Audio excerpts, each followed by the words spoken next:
자, 이번 시간에는 파트 두 번째, 파트 2에 있는 매출 매입 자료 입력에 대해서 지금부터 배워보도록 하겠습니다. 저기 뭐 효과적인 자료 입력을 위해서 준비 사항으로 첫 번째 회사 등록 및 환경 등록을 확인하는 거예요. 확인이라고 되어 있지만 이제 우리 회사 구조에 맞게 회사 등록 및 환경 등록을 사항을 확인하고 거기에 맞게 이제 조정을 해놓는 거죠. 첫 번째 이제 회사 등록상을 이제 직접 보면서 해봅시다.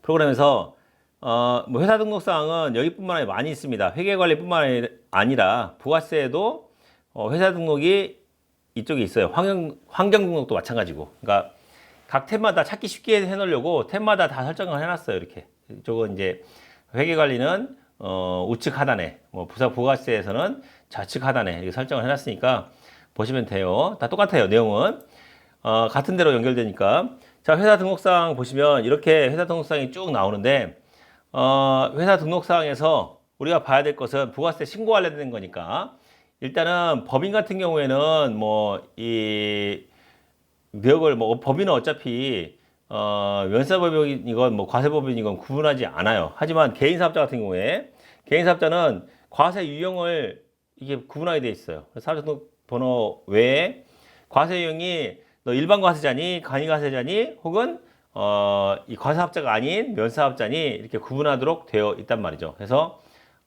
이것을 개인사업자는 반드시 체크를 해주셔야 되고, 그 다음에 혹시 사업장 주소가 바뀌지 않았는지 확인해 주셔야 돼요. 사실 이제 홈택스에서 이 우리가 그 사업장 주소를 잘못, 그러니까 예전 거 여기 바뀌기 전 걸로 입력해서 한다고 해도 이 납부서 뽑아보면은 그 지금 현재 우리가 사업자 등록 신청해 놓은 데에 주소로 나오긴 해요. 근데 무슨 문제가 있냐면 사업장 주소는 법인 같은 경우에 이 사업장 주소는 법인 등기사항이에요. 그래서 법인 등기 의무를 해태하면은, 그러니까 게을리하면은 가산세가 있어요. 그러니까 과태료가 있죠, 과태료가.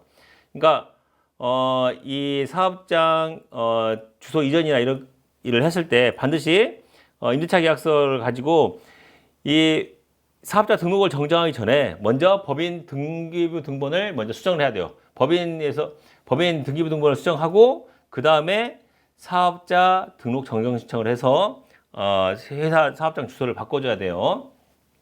그게 제대로 됐는지 이번 과세 기간에 혹시 회사가 이전했다면 혹시 그 내역이 제대로 우리가 반영해서 프로그램 반영해놨는지 이런 것을 보라는 거예요. 그리고 우리가 앞으로 보겠지만은 부가세 신고 방법이 사업장별인지 혹은 주사업장 총괄납부인지 혹은 사업자 단위 과세인지를 선택해서 입력해서 해줘야 돼요. 뭐 거의 반절 이상은 사업장별로 신고하는 게 대부분이지만 혹시 총괄납부 승인 신청을 했다라고 한다면 총괄납부 승인 신청을 해서 우리가 총괄납부로 한다라고 한다면 총괄납부뿐만 아니라 아래에 본점이나 본점회사 코드도 입력을 해주셔야 되고, 그다음에 사업자 단위 과세를 신청했다고 한다면 사업자 단위 승인번호랑 주사업장이면 주사업장은 쓸 필요 없지만 종사업장은 종사업장 번호를 적어주시면 되고, 이런 식으로 해서 입력을 각각 이 회사 등록사항을 먼저 등록해 두셔야 돼요. 두 번째로 이제 회사 등록사항에 바뀌거나 이런 내역을 다 체크한 다음에 그리고 이제 또 하나 주의할 게 이제 주업종 코드예요.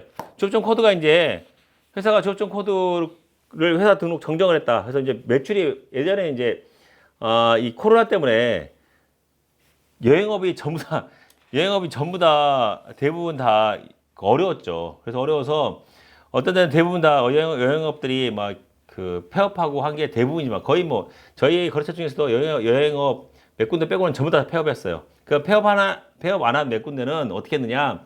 그동안 쌓아온 그 다른 나라하고 네트워크를 통해서 여행업을 하는 게 아니라 이제 예전에는 이제 사람을 내보내고 했지만 우리나라에서 물건을 무역업으로 업종 전환을 했어요.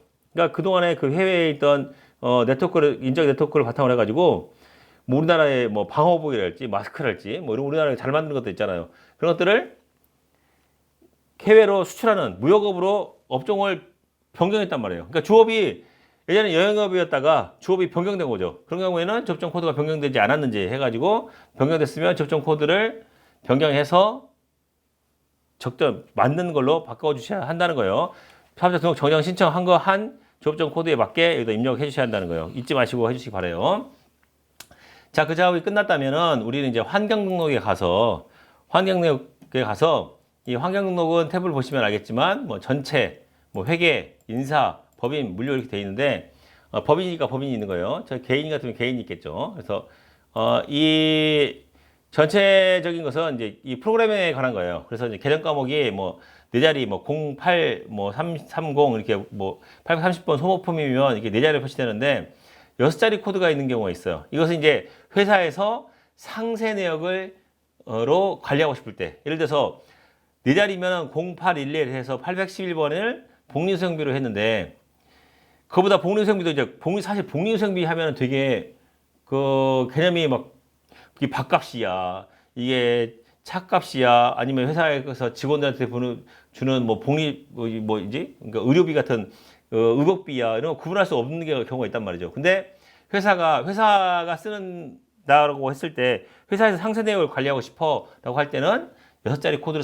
쓰기도 해요. 그래서 뭐 구분해서 0811 01, 뭐 0811 02 이런 식으로 나눠가지고 6자리 코드도 쓰는 경우 있으니까 보시면서 이게 뭐지? 라고 생각하지 마시고 우리가 알고 있는 계정 과목 코드를 좀 더 세분해서 쓰고 싶을 때는 6자리 쓴다라고 하시면 되고 뭐 부서 사원 코드랄지 현장 코드, 프로젝트 코드, 제품 코드를 해두면은 제품별 원가 여러분들 표준 원가 배웠을 거 아니에요. 원가 할 때 이런 것을 사용하면은 제품별 원가 계산이랄지 프로젝트 코드면 프로젝트별 원가 계산이랄지 현장으로 따지면 현장별 원가 계산이랄지 여러분들 아시죠? 원가 계산할 때 그런 것처럼 부서나 사원 코드로 하면 이제 부서 사원별로 뭐 정리할 수 있게 되어 있는 거니까 이렇게 짓게 할 수 있게 만들어 놓은 거예요.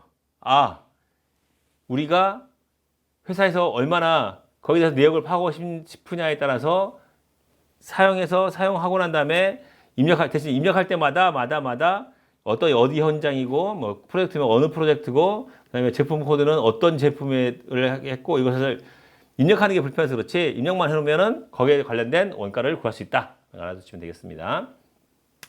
뭐 권한 설정 사용 여부는 사용 뭐 하는지 안 하는지 있는데 이것은 이제 뭐가 있냐면 세무사무실 같은 경우에 권한 설정에서 뭐 권한 설정을 제한할 수 있어요. 왜냐하면 다 믿어야지 하는데 혹은 이제 회사가 아니면 이제 우리 세무사무실이 아니면 회사 같은 경우에는 일반 직원들은 그 전표 입력만 하게 한다든지 뭐 이렇게 권한을 설정할 수 있는 겁니다. 그렇죠. 그리고 이런 인사에 아무나 접근할 수 있게 해놓으면은 서로 상대방의 연봉을 알게 되면 사실 곤란하잖아요. 그래서 연봉 협상이라는 것은 개인의 능력에 따라 하는 건데 그런 것들은 이제 사용 권한을 이 권한을 이렇게 제한할 수 있도록 만들어 놓은 게 권한 설정 사용 여부입니다. 자, 그다음에 이제 회계에 관련해서는 여기서 이제 우리가 하고자 하는 게 이거예요. 그래서 이제 우리가 우리가 하고 있는 회사의 우리 거래처의 실적에 맞게 세팅을 해주는 거예요. 해주는데 뭐 부가세 뭐 소수점 관련해서는 사실 단가는 다 절사예요. 절사해주고 뭐 보시면 되겠습니다. 그다음에 분계 유형에서 여기는 지금 매출 규형을 서비스 변경으로는 서비스로 원래는 기본으로 뭘로 돼 있어요? 기본은 401번 상품 매출로 돼 있어요. 근데 회사에 맞게 우리 회사가 영역 매출이다. 우리 예를 들어 이제 세무사무실 같으면 세무사무실은 서비스 매출이겠죠. 세무라는 서비스를 제공하잖아요. 그죠? 근데 이걸 이제 세분화하고 싶으면 이제 나누는 거죠. 뭐 420번에 기장료, 뭐 421번에다가 뭐 조종료, 422번에 뭐 용역료 뭐 이렇게 나눌 수 있겠지. 아니면 뭐 고문료 이렇게 나눌 수 있겠지만 그냥 매출 유형은 회사 설정의 실적에 맞게 제조업이면 제조 매출로, 그다음에 서비스면 서비스 매출로, 그다음에 부동산 임대 매출이면 부동산 임대 매출로 이런 식으로 매출을 구분해서 하시면 돼요. 부동산 임대 임대 매출이면 413번, 411번에 임대료 수입 이런 식으로 해가지고 회사의 실정에 맞게 설정이 된다는 거예요. 그리고 매출 채권도 여기다 상대 계정 서비스 매출하고 거기서 돈을 받지 않았을 때 뭘로 처리할 것인가 기본 설정을 해두시면 나중에 자료를 입력할 때 혹은 대량을 스크래핑해 올 때 우리가 일일이 하나씩 다 바꾸지 않아도 전체적으로 이렇게 불러와진다 이거예요. 매입도 마찬가지로 매입도 여기가 제품 매출이면 예를 들어 제품이 매출이면 제품이 아니라 참 제품 매출 404번 제품 매출이면 매입이 뭐가 돼야 돼요? 매입이 제품이 돼야 돼요? 아니죠. 매입은 원재료를 매입해 오는 거죠. 우리가 원재료를 매입해 와서 근데 하지만 원재료 중에서도 제조업 원재료가 있고 도급공사 원재료가 있고 분양원가 원재료가 있어요. 그래도 구분을 해줘야 돼요, 여러분들. 원재료도 무조건 다 원재료라고 생각하지 마시고 제조에 관련된 원재료는 153번을 입력해 주는 거고 도급공사 우리가 공사원가 인정한 도급공사 원가를 입력한다고 할 때는 거기에 대한 매입은 원재료 도급에 관련된 것. 우리는 분양 대행업을 하고 있다고 분양업이다라고 한다면 원재료를 분양업에 해당되는 분양 원재료로 해주시면 된다는 거예요. 이것은 이제 거기에 맞게 입력해 주시면 되겠습니다. 해서 매입 채무는 원재료로 해도 되고 뭐 외상 매입금으로 해서 이렇게 외상 매입금으로 선택해 주셔도 되고 이렇습니다. 그 외에 이제 신용카드 매출 채권이나 매입 채무는 신용카드 매출 채권은 우리가 카드 단말기사를 통해서 매출한 것은 카드사에서 받아야 될 돈 미수금 설정해 주시면 되는 거고 카드사에서 받아야 할 돈이니까 물론 외상 매출금과 미수금의 차이가 뭡니까? 라고 물어봤을 때 정확한 회계적 차이는 외상 매출금은 회사의 주요 활동을 통해서 받게 되는 채권을 외상 매출금이라고 하는 거고 미수금은 주요 활동이 아닌 부수적인 활동을 통해서 받을 돈이 있는 것을 미수금이라고 해요. 근데 이것마저도 여기 우리가 편의상 이제 회계 프로그램에서 입력할 때는 그러면 신용카드 매출은 우리의 주요 활동을 통해서 한 거니까 외상 매출금을 해야지 맞지 않습니까? 라고 하는데 맞아요. 외상 매출금을 하는 게 맞겠죠. 맞는데 그러려면은 헷갈릴 수가 있어요. 물론 여기 외상 매출금으로 처리하고 난 다음에 외상 매출금을 처리하고 그 다음에 코드를 걸어가지고 다 일일이 코드를 걸어서 카드사별로 다 코드할 수 있지만 그러면 이제 다른 신용카드 외에 다른 뭐 세계에서 발행하는 매출처하고 코드가 다 섞이면 너무 많이 관리하기 힘들 때가 있어요. 그래서 제가 알기로는 대부분은 이 신용카드 매출은 미수금으로 따로 빼가지고 미수금 따로 빼서 이 신용카드사를 걸어서 하는 게 우리가 관리하기 편해서 이렇게 한 거예요. 관리하기 편해서 그런 거지 본래 회계학을 의미를 몰라서 그런 거 아니에요. 주요 활동에 대한 매출에 대한 매출 채권이냐 뭐 부수적 활동이냐 이걸 몰라서 그런 게 아니라는 거예요. 사실은 같은 차를 팔아도 우리가 차를 판매로 하는 회사면은 외상 매출금이 되는 거지만 우리가 쓰던 차를 혹은 우리가 중고로 쓰던 차를 팔아서 생긴 돈은 미수금이 되는 것처럼 그걸 몰라서 그런 게 아니라 관리 목적으로 우리가 바꿔준다는 거예요. 응? 외상 매출금을 해도 되고 그러면 이제 다른 외상 매출금 거래처하고 다른 회사 거래처가 너무 많아져서 따로 신용카드 매출 거래처를 이제 구분하기가 이제 복잡해질 경우가 있으니까 그래서 미수금으로 떼가지고 했다는 거예요. 그러니까 여러분들 여기 해놨는데 에이 저 사람은 외상 매출금이 뭔지 미수금이 뭔지도 몰라. 그게 아니라는 거예요. 그렇게 나름 기쁜 뜻이 있어서 그런 겁니다. 마찬가지로 이제 신용카드 매입 채무. 신용카드를 우리가 사고 물건을 구입한 경우에 우리 법인카드랄지 이런 신용카드에 대한 상대방 계정 과목은 우리가 돈을 지급해야 될 거잖아요. 신용카드는 바로바로 돈 지급한 거 아니죠. 물론 직불카드는 바로바로 금액이 지불되지만 그게 아니라 일정 기간을 모아서 한꺼번에 지급하니까 미지급을 해놨다가 그 카드사별로 미지급을 지급할 때 그 카드 금액을 대금 결제할 때 미지금이 상계되는 걸로 해서 관리를 하게 되어 있습니다. 참 추가로 이제 구분 유형에서 뭐 매출 추가를 할지 매입 추가 있는 경우에는 계정을 추가해서 하시면 돼요. 그래서 이제 근데 추가 계정을 하려면 이제 추가를 사용해야 되는 거니까 입력할 때 뭐 5번 해가지고 입력해야 되니까 또 잘 안 쓰게 돼요. 그냥 기본적인 것만 설정해 두고 나중에 쓰지. 물론 이제 이걸 이렇게 잘 자기가 해보고 난 다음에 이게 맞은 것 같으면 하시면 돼요. 근데 이제 있으니까 입력하시면 되는 거고. 그다음에 부가세 포함 4번에 가서 부가세 포함 여부에 카과나 현과 혹은 건별을 입력할 때 그런 경우에 부가세를 포함할지 그래서 보면은 카과나 현과는 매출이건 매입이건 전체 포함으로 해놨어요. 그래서 카드 과세나 왜냐면 카드 매출 전표 같은 거 옛날에 입력할 때 이거 뭐 일일이 예를 들어서 5만 원짜리다 그러면 공가액이 45,450 이렇게 나눠지잖아요. 그러면 나눠지면은 나눠지면은 이걸 입력하기 곤란하니까 아예 그냥 한 번에 이 금액 전체 금액 공급 대가를 입력하면은 자기가 알아서 공과액과 세액이 나눠지게 만들어 놓은 게 전체 포함인 거고, 그렇지 않고 여기 과세 공급처럼 전체 미포함하는 것은 공과액을 입력하면은 세액이 별도로 입력되게 하는 것이 미포함입니다. 그러니까 그런 것은 이제 상황에 맞게 하시면 돼요. 우리 회사의 상황에 맞게 하시면 돼요. 건별로 입력할 때, 대부분 받은 돈, 건별, 예를 들어서 이제 아까 말씀드렸듯이 우리가 뭐 세무영수증이라든지 이런 거, 우리 돈은 받았는데 아무 증빙을 끌어주지 않은 것들, 이런 것들은 거기를 우리가 돈을 입력할 때 한꺼번에 입력하지. 내가 이번 달에 받은 금액 중에 뭐 정규준비익 미발행에 대한 매출 금액이 100만 원이야. 근데 그 중에서 90만 9천 뭐 이렇게 해가지고 그는 공과이고 나머지 뭐 9만 얼마는 부가세 이렇게 구분해서 계산하지 않잖아요. 어떻게?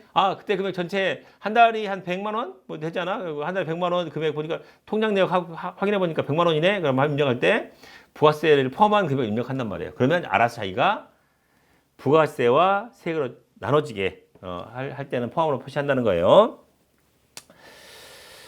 자, 그다음에 그 봉사료 사용 여부는, 봉사료는 여기 과세 이용 장소나 이런 데 봉사료가 있는 업종은 봉사료 사용 여부에 여부를 해야겠죠. 그래서 봉사료를 별도로 입력하도록 해야 되겠죠.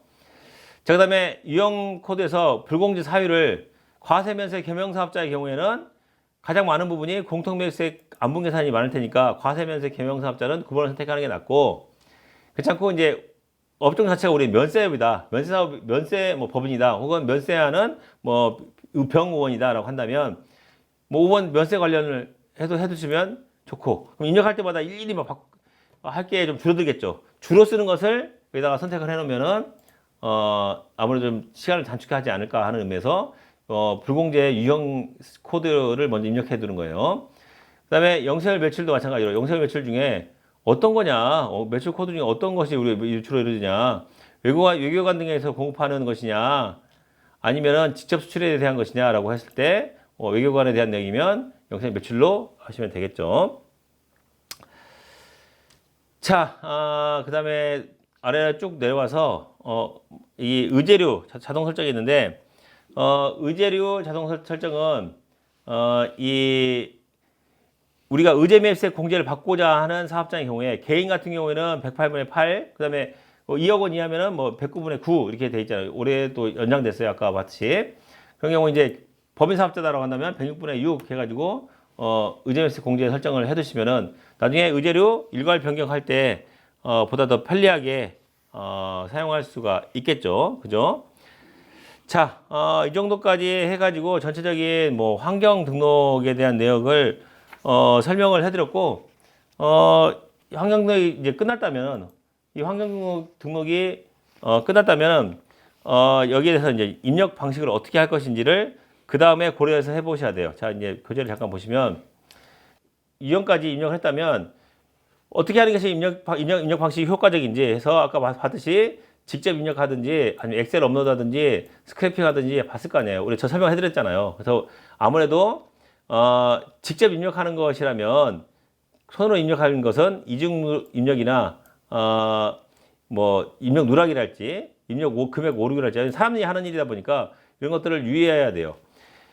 흔히 왜 입력할 때 실수하냐면, 여러분들이 컴퓨터 잘 보시면 알겠지만 컴퓨터의 자판은 이렇게 자판을 입력하다 볼 때 보시면 컴퓨터 자판은 어떻게 있어요? 숫자가 어떻게 돼 있어요? 숫자가 아래서부터 1, 2, 3, 4, 5, 6, 7, 8, 9 이렇게 돼 있어요. 근데 여러분 핸드폰 전화기 한번 보세요. 핸드폰 전화기는 숫자가 어떻게 돼 있어요? 위에서부터 1, 2, 3, 4, 5, 6, 7, 8, 9 이렇게 돼 있어요. 이게 가장 큰 차이예요. 입력 금액을, 사람이 정기급을 받았는데 눈이 없어, 왜 입력을 할 때 금액을 틀리게 입력해? 라고 말하는 사람이 있는데, 그게 이 차이가 있기 때문이에요. 컴퓨터 자판에 있는 숫자판에, 별도 키보드의 오른쪽에 있는 숫자판에 있는 자판의 배열 순서 1, 2, 3, 4, 5, 6, 7, 8, 9의 배열 순서와 우리가 흔히 많이 사용하는 이 스마트폰에 전화번호 입력할 때 입력하는 전화번호의 번호, 이 순위, 위아래가 뒤집어져 있어요. 위아래가 뒤집어져 있기 때문에, 그래서 내가 봤을 때는 입력할 때 금액을 실수하는 경우가 종종 있어요. 내가 방금 전에 전화 걸고 난 다음에 그런 다음에 자판 입력하다가 뭐 12원 입력해야 되는데 7, 8원 이렇게 입력할 수도 있단 말이죠. 근데 이게 한꺼번에 연속해 가지고는 잘 안 틀리는데 6이나 9를 많이 헷갈려요. 369 이렇게 해서 금액을 잘못 입력하는 경우가 발생하기 때문에 유의하셔야 되고, 엑셀 업로드 방식은 엑셀을 사용해서 뭐 기타 매출 전표 전송에다 이렇게 업로드 하는데, 이건 뭐 사실 이 내용만 바꿔주면 돼요. 여기 자료 중에서 뭐 기본 서식을 다운받고 난 다음에 회사명과 사업자 등록번호를 입력하고, 그 다음에 여기다가 날짜, 뭐 유형, 그 다음에 거래처명 이런 걸 입력해 주는데, 그냥 일일이 생으로 입력하려면은 다 입력하려면 차라리 어떻게 해요? 차라리 그냥 우리 세무사랑 프로그램에다 바로 입력하는 게 훨씬 편할 수 있어요. 근데 이런 경우는 왜 매입자료를 여기다 입력하느냐? 입력하는 이유는 회사에서 내역을 수기로 된 세금계산서를 정리해갖고 엑셀을 보내줄 때, 제가 보내준데 우리가 그걸 다시 손으로 입력할 필요 없이 그걸 그대로 긁어가지고 가급적인 회사에서 보낼 때 이 순서에 맞게 입력해달라라고 해서 한 다음에 그대로 우리가 내역을 드래그해서 긁어서 엑셀 시트에다 붙여가지고 할 때는 이 엑셀 업로드 방식이 더 편하겠죠. 그렇죠? 그럴 경우에만 편해요. 솔직히 말해서 회사에서 이렇게 엑셀을 정리하고 오는 경우에만 편하지, 우리가 입력하려면 프로그램에 바로 입력하는 게 더 빠르다는 거죠. 자, 그 다음에 이제 홈택스 파일을 업로드하는 방식은 홈택스에서 뭐 여기 있는 국세청 전자세금계산서랄지, 그럼 국세청 사업용 신용카드랄지, 현금 영수증 같은 경우에는 거기서 직접 엑셀로 다운받을 수 있어요. 그리고 엑셀로 다운받아서 보시다시피 그 엑셀로 다운받은 자료를 업로드할 수도 있어요. 그런데 그렇게 하나씩 엑셀로 다운받아서 업로드 시키려면은 좀 그렇죠. 이 시간이 다운받는 시간, 업로드하는 시간이 2번 걸리잖아요. 근데 차라리 그렇게 할 바에는 가장 간편한 스크래핑 방식을 통해서 업로드하는 것이 제일 빠릅니다. 그래서 그 스크래핑하는 방식은 뒤에 아까 설명해 드렸고 뒤에도 자주 나오니까 보시면 되겠고, 스크래핑 방식이 아무래도 제일 빠르다. 근데 하지만 스크래핑을 선택할 때 가장 주의할 게 있어요. 뒤에다가 써놨는데, 어떤 방식이든지 간에 회사가 편리한 방식이 있을 거예요. 하지만 스크래핑 방식은 편리한 대신에 내용을 보지 않는 단점이 있어요. 예를 들어서 뭐 한 달에 매입 자료가 50개씩 된다. 그러면 이번에 부가 신고할 때 법인이면 뭐 석 달치 신고하는데 한 150개 매입 자료가 돼요. 뭐 사실 150개도 많지도 않아요. 근데 그 내역을 보면서 한꺼번에 쭉 나열돼 있으니까 내역을 간과하는 경우가 발생해요. 특히 뭐 어떤 게 발생하느냐?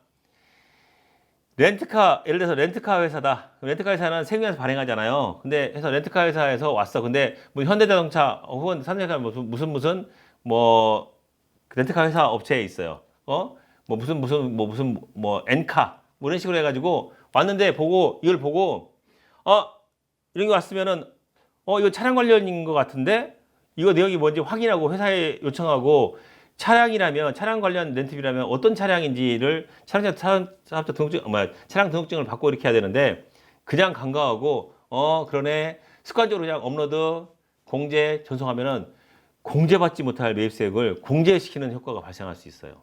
그러니까 일단 첫 번째 업로드하는 과정에서 걸러지지 못하는 문제가 발생해요. 다시 이제 넘어와서 이제 매입 전표에서 한번 걸러줘야 되는데 거기에서 또 그냥 간과하고 넘어가게 돼버리는 경우가 있어요. 그러니까 스크래핑 방식은 편리하고 좋긴 하지만 그렇게 내용을 보지 않아서 실수하는 경우를 꼭 찾아내셔야 돼요. 그래서 검토할 때는 그런 내용이 없는지 검토를 해주시기 바랍니다. 그리고 홈택스에서 불러올 수 있는 자료는 일괄 스크래핑 방식으로 작업하는 것이 가장 정확하고 빨라요. 그래서 홈택스 자료를 할 때는 아까 말했듯이 엑셀로 다운로드 받고 그 다음에 그걸 다시 업로드하고, 그럼 시간이 이중으로 걸린다 그랬죠. 다운로드 받는 시간, 업로드하는 시간, 그리고 더군다나 홈택스에 로그인하는 시간이 들어가요. 홈택스에 로그인해서 들어가서 다운로드하고 찾아서 들어가서 다운로드하고 뭐 기간 선택하고 뭐 이렇게 시간이 몇 배로 들어간단 말이에요. 그러니까 되도록이면 이 스크래핑 온커넥텍스에서 스크래핑 할 수 있으면 하는 거고 그렇게 되지 않으면 부득이하게 그렇게 되지 않을 시에는 그 엑셀 방법을 선택하는 거고 그것도 여의치 않다. 그러면 손으로 입력하는 거고 이런 방식을 선택하시면 되겠습니다. 뭐 자료 아래 뭐 자료 입력 방식 선택에서 놨다는데 뭐 전자생명에서는 아무래도 일괄 스크래핑을 카드 매출은 뭐 이 내용이 주목되지 않게 해서 기간별 합계로 직접 입력하는 게 좋겠습니다. 왜냐하면 근데 이 전자상거래 내역 중에서도 이 카드 매출이 있고 현금 영수 매출이 있고 이래요. 이 구분해서 보면은 근데 이게 제공하는 기간마다 달라요. 이게 카드를 사실 우리 카드 매출을 잡는 경우는 거의 없어요.